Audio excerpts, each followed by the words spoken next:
साथियों, आज हम एक मानसिक बीमारी डिस्थाइमिया के बारे में बात करेंगे। डिस्थाइमिया एक ऐसी मानसिक बीमारी है जिसको समझने के लिए लोग पूरी उम्र गुजार देते हैं बट समझ नहीं पाते।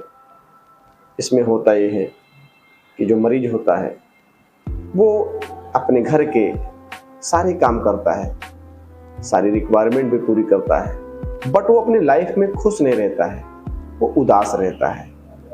डिस्थाइमिया के जो लक्षण होते हैं, नंबर 1 घबराहट होना, हल्की घबराहट होना। नंबर 2 उदास रहना। नंबर 3 नींद में कमी या जाती आना।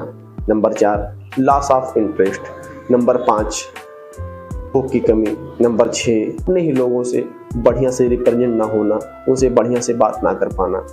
नंबर 7 अपनी लाइफ को अच्छी तरह से एंजॉय ना कर पाना। नंबर 8 मूड का फ्रेश ना रहना।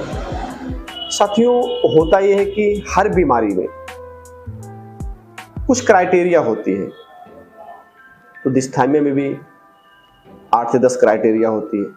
अब किसी मरीज को 5 से 6 सिम्टम्स है तो उसे बीमारी में शुमार किया जाता है। डिस्थाइमिया में सबसे कॉम्प्लिकेटेड चीज ये है कि लोग अपनी बीमारी को इसलिए नहीं समझ पाते हैं, या उनके घर वाले नहीं समझ पाते हैं, या डॉक्टर्स नहीं समझ पाते हैं। होता ये है कि जो डिप्रेशन होता है या सीवियर डिप्रेशन होता है, एंजाइटी होती है, उसमें सेरोटोनिन का लेवल ज़्यादा लो हो जाता है। बट डिस्थाइमिया में ऐसा नहीं है। डिस्थाइमिया में थोड़ा सा लो होता है। थोड़ा सा लो होने की वजह से कम घबराहट होती है, कम उलझन होती है, कम नींद की कमी होती है, कम उदासी रहती है, और इसलिए ना डॉक्टर समझ पाते हैं, ना पेशेंट समझ पाता है, ना ही घर वाले समझ पाते हैं। सेरोटोनिन जो है एक ऐसा न्यूरोकेमिकल है, एक ऐसा न्यूरोट्रांसमीटर है जो इंसान को खुश रखता है। बट अगर ज़्यादा निकल जाता है तो इंसान ज़्यादा खुश हो जाता है, बहुत बड़ी बड़ी बातें करने लगता है और ज़रूरत से ज़्यादा बोलने लगता है। और अगर सेरोटोनिन का लेवल लो हो जाता है, ज़्यादा लो हो जाता है, तो एकदम सुस्त हो जाता है, एकदम उदास हो जाता है, एकदम घबराहट होने लगती है, नींद की कमी होने लगती है या जाती होने लगती है। बट अगर सेरोटोनिन का लेवल थोड़ा सा कम होता है तो जो है वो डिस्थाइमिया का लक्षण होता है। बट यदि सेरोटोनिन का लेवल थोड़ा सा लो होता है तो उसमें इंसान नहीं समझ पाता, क्योंकि उसकी सारी रिक्वायरमेंट, घर की ज़रूरतें पूरी होती रहती है।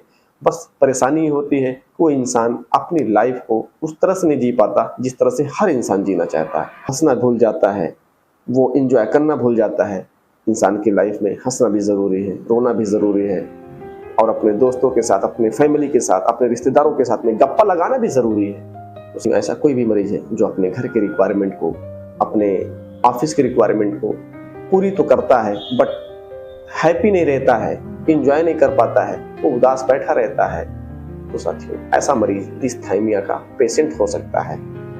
बट डिस्थाइमिया में होता क्या है कि डिस्थाइमिया को डायग्नोस करने के लिए मैक्सिमम 2 साल लग जाते हैं। यहाँ डिप्रेशन, एंजाइटी को डायग्नोस करने के लिए मात्र 3 हफ्ता लगता है। इसलिए ये थोड़ा कॉम्प्लिकेटेड होता है डिस्थाइमिया के मरीज को ट्रीट करना, डायग्नोस करना। तो साथ डिस्थाइमिया का मरीज काफ़ी कॉम्प्लिकेटेड होता है।